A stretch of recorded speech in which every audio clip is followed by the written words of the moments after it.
You are obsessed with There's furries, really bro. nothing wrong. Average 14-year-old Furries post. aren't bad. Bro, you are cherry picking. Imagine hating It's a all a safe group of place, people also because of a mind few your damn individuals. Not all furries There's bad. nothing wrong. Some This good. is the same Great. thing. Another as Not all BS video. furry are Film cringe. like Some this. furries are bad, but not all of Education. them bad. Why did you always hate furries? Alright, I get it.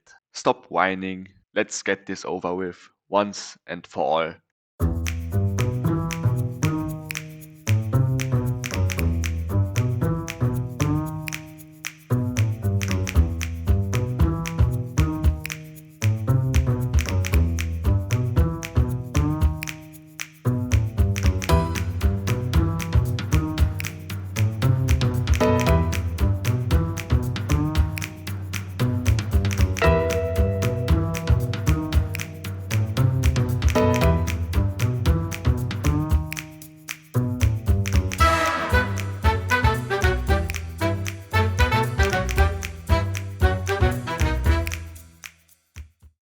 Let's start at the basics and ask ourselves, what even is a furry?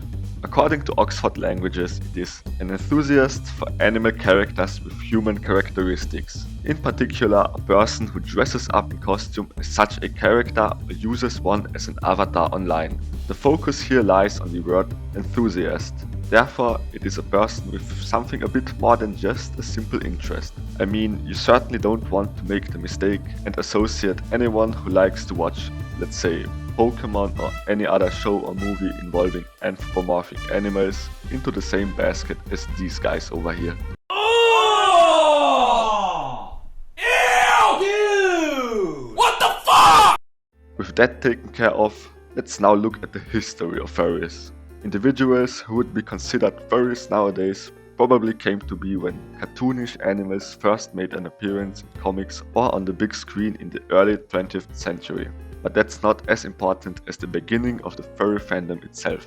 It all started in the 1960s, amidst the rise of the sexual revolution, a social movement that challenged traditional values and fought for more open and liberal sexuality. Comic artists back then seized this opportunity for a change and shifted their talents away from only creating harmless cartoons targeted mainly at children and started implementing more mature topics into their creations, which an older audience could now relate to more. One of these artists was Robert Crumb with his comic strip Fritz the Cat that he published in the year 1965. The story followed an anthropomorphic cat on various adventures, which not rarely involved sex and drugs, much to the excitement of the quickly growing fanbase consistent of adults in the underground comics scene. Written with an X to emphasize on the X-rated contents featured in the publications that often weren't suitable for the general public. The movie adaptation of the comic in 1972 also became the first animated feature film with an X rating. But due to disagreements with the filmmakers, Crumb decided to discontinue his cartoon in the same year. An ever-growing demand for more mature comics featuring humanoid animals inspired the two cartoonists Ken Fletcher and Reed Waller to create the Amateur Press Association called VUTI in 1976, which dedicated itself to animal-focused art. Its most relevant work, Omaha the Cat Dancer, directly inspired by Crumb's Fritz the Cat, was well known for containing explicit sex. As stated by the original writer himself, he began developing the concept for Omaha the Cat Dancer after one of the magazine's contributors said there was not enough sex in the genre. According to the furry fandom historian Fred Patton, the actual birth of the furry fandom, which was initially referred to as the funny animal fandom, was in the year 1980 at an American science fiction convention, when the character art of another adult-themed comic series called Albedo Anthropomorphics sparked a discussion around anthro animals and formed what could be back then only described as a fan club of the first furries. From then on, these enthusiasts for humanoid animals gathered at many following comic and science fiction cons. It later also became basically a tradition to host dedicated furry parties in the hotel rooms in the after hours of these conventions. An ever-growing fanbase and a high demand for gatherings dedicated only for furries then led to the first ever furry convention in 1989 called Conference Zero with barely 65 attendees. In the following years, more and more of such conventions started appearing across the United States, and later on also around Europe and even other places around the globe.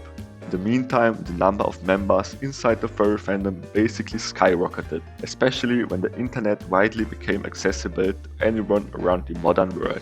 Nowadays, there's dozens of these events every single year, attracting thousands of visitors each, and with the help of social media, many content creators have managed to gain hundreds of thousands of subscribers and millions of views with their videos revolving around the furry fandom, and are even able to make a living out of it.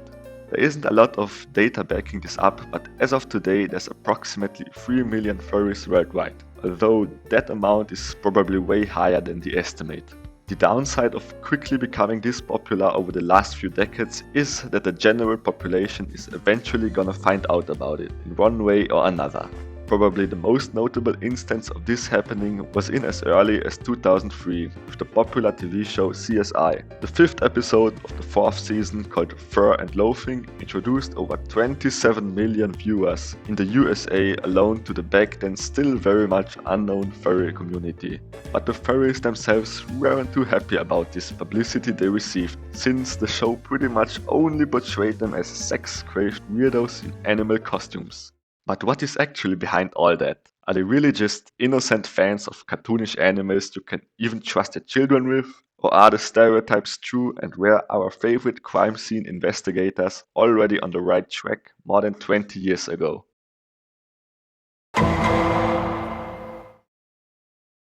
To finally get to the bottom of this matter, it is important that we stay as professional and scientific as possible. And don't just call out some individuals of the apparent minority that are very open about their sexual intentions inside the furry fandom, but rather look at the grand scheme of things. Therefore, I will be looking into the statistics and data provided mostly by the furry community itself over the last 2 decades, and try to put it in comparison to the general public. That will then show us how much more the furry fandom actually is sexualized in comparison to the general public, if there even is a difference at all. What percentage do you think it is? Is it 30 or 50, maybe even 70? Multiple surveys state that the percentage lies in between 78 and 96%. The average of all these studies combined, considering the different weight of each study, and accounting for that, while women do consume less pornography, they only make up for around 15% of the furry fandom. We then get a percentage of a bit more than 92% of the community that views furry pornography on a regular basis. To be even more specific, the average furry male watches it 43.5 times a month. The average female furry a bit less, with 10.5 times a month. To put that into perspective, it means that only 1 out of 13 furries does not frequently engage with the adult side of their community, or at least they don't openly admit it, while still excluding normal porn. Now, let's compare that to the average percentage of the general population in the United States of America in the same age group, and we now see that only about 1 in 3 people watch any kind of pornography on a regular basis. Even by applying the same ratio of men and women that the furry fandom has, we still only have maybe 1 out of 2 people who watch that kind of stuff regularly. Furries will now try to argue and say, alright, you got us, the absolute majority of us does participate in the explicit side of the fandom. But porn isn't actually that important to being a furry. And that's when you are wrong again. Because as many as 96% of all furries claim to have some degree of sexual motivation for being a furry. For males only it's even worse, at 99%. It's also interesting that almost 3 out of 4 men claim that the mentioned pornography somewhat influenced them to join the fandom in the first place, while about 70% of them say it is one of their reasons why they are in the fandom right now. And in case you now want to act stupid and say that porn doesn't hurt anyone, and that we should just let other people be themselves and let them enjoy things. Hell no! Here are just a few of dozens of reasons why you should stay away as far as possible from any form of explicit content. It's extremely addictive. In fact, more than 20 million US citizens are addicted to it. It kills your self-esteem. It gives you anxiety and depression. It destroys your perception of pleasure in general. It destroys your perception of your partner, and it wastes your precious time.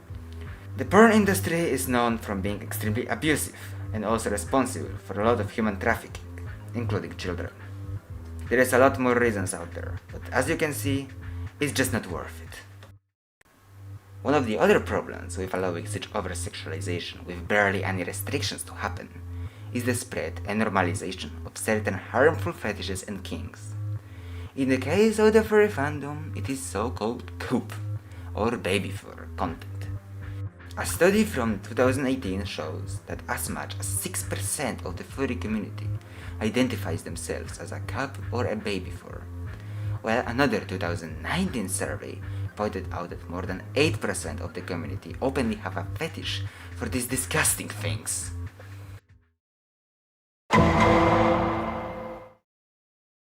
Many people dare to say that this might be the biggest issue the furry fandom currently has to deal with, and therefore very often use it to slander the community and its members in many ways. The furries themselves, then more often than not, retaliate by saying that either the statistics provided simply aren't accurate or completely exaggerated. Sometimes they even dare to say that the general population has the same rate of zoophiles as the furry fandom. Now, what side is on the right? We can be relieved because there was more than enough research done in the form of multiple different surveys, some as early as 2001. So let's finally answer this age-old question of how many zoophiles there actually are in this wholesome community. This time it's a bit more tricky with the statistics provided than it was with the ones about oversexualization inside the fandom, since we now have to deal with a huge deviations in percentages. In one particular survey, the amount of people attracted to real animals goes up as high as 47%, and on the other side down as low as 2%, which would then actually be equivalent to the estimated zoophilia rate of the general population, but these two statistics are obviously outliers, since the weighted average of multiple other surveys gives us the actual result of 15%, or in other words, almost 1 in 6 people inside the furry fandom who are open about their attraction to real animals. So why is it one survey scored so low and another one so high? Was it a mistake from the editors? Was it just sheer coincidence? Looking into how the one survey was performed over 24 years ago, we understand that the respondents simply didn't answer truthfully. How can we be so sure about that? You see, the surveys was conducted in two ways. One part was done at furry conventions, while the other part was done through the internet. When asked in person, the respondents answered with very low results, while the online part of the survey resulted in the expected outcome with about 17%. The reason why the other study was implied that nearly half of all furries are zoophiles was because of the kind of wording they used to ask the participants, while other surveys were directly confronted the individuals, whether they are a zoophile or not. This one survey only asked the question if the person was attracted to real animals in any kind of way. While this still absolutely fits the scientific definition of zoophilia, it's not really sufficient enough to paint half of the furry fandom as zoophiles. Although it's still an unsettling fact that can't just be swept under the rug and should definitely be kept in mind. Another problematic topic barely any furry inside the fandom dares to address, since as we've already shown that way over 90% of them are involved in it, is that pornographic artwork involving anthropomorphic animals, otherwise known as YIF they call it, is inherently zoophilic on its own. Now let me explain that before you come and bash my head down to the comments. As the name anthropomorphic animals already suggests, you're dealing with a creature, something that is not a person. Adding human characteristics to it does not change the fact that it is an animal to begin with. A dog walking on its hind legs will still be a dog, and a cat that can talk and is dressed up is still a cat. Even if you add more and more human features, you're still going to be left with some animal parts, making it, you guessed it, zoophilia to a certain extent. Plan on creating 18+ drawings that involve such characters. The question now is not whether furry pornography is zoophilic or not, but rather to what extent is it zoophilic. Of course, you can't just pull all of the explicit furry content into one basket and call it a day, because it is basically a spectrum. To make it understandable for everyone, so somewhere in this middle you have an average furry character, and then on the left is an actual animal, and on the right is a normal human being. The further you go to the left, the more animalistic and less human the character becomes, and then going to the right side is of course the opposite case. So we therefore go from 100% zoophilia down to 0% zoophilia. No matter how hard you try to twist and turn it, anything that is on the left side of that will be problematic to a certain degree, whether you like it or not.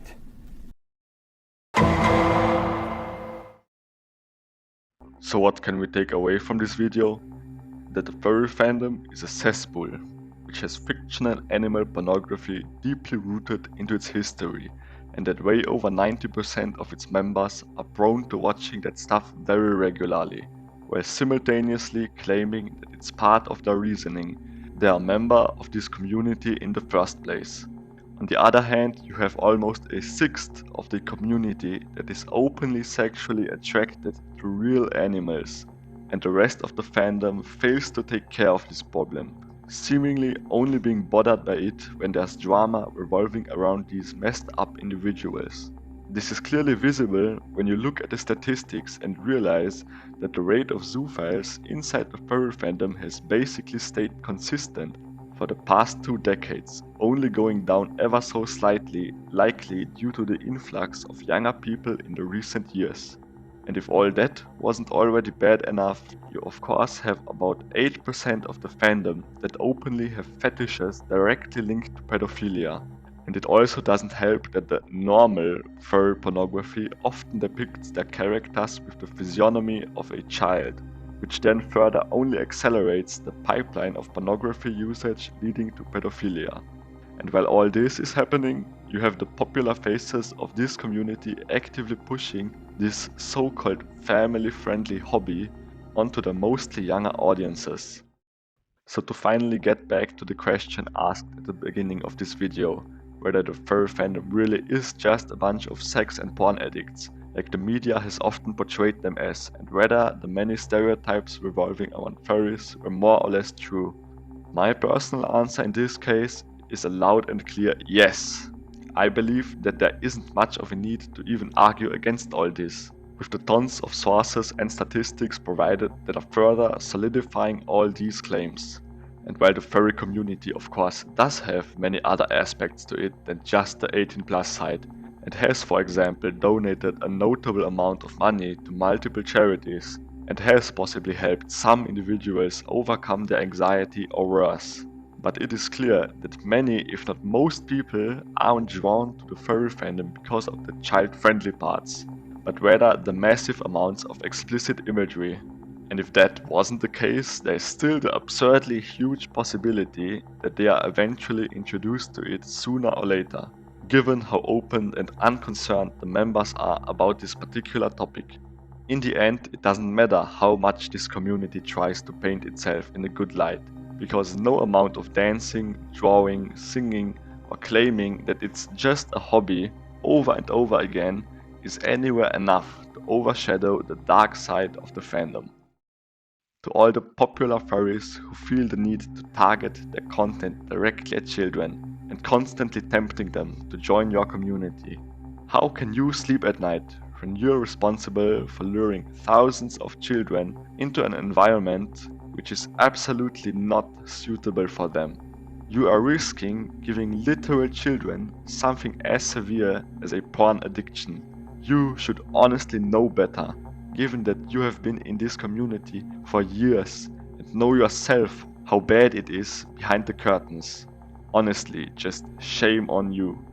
I don't even want to know how many young people are suffering from such addiction and its consequences today, simply because they wanted to engage in their childish interest in cartoon animals, but were instead introduced to suggestive and explicit content at a way too young age, just because some people simply couldn't keep their fetishes and sexual interest to themselves behind locked bedroom doors where they belong, but instead decided to spread it everywhere in public, like a disease.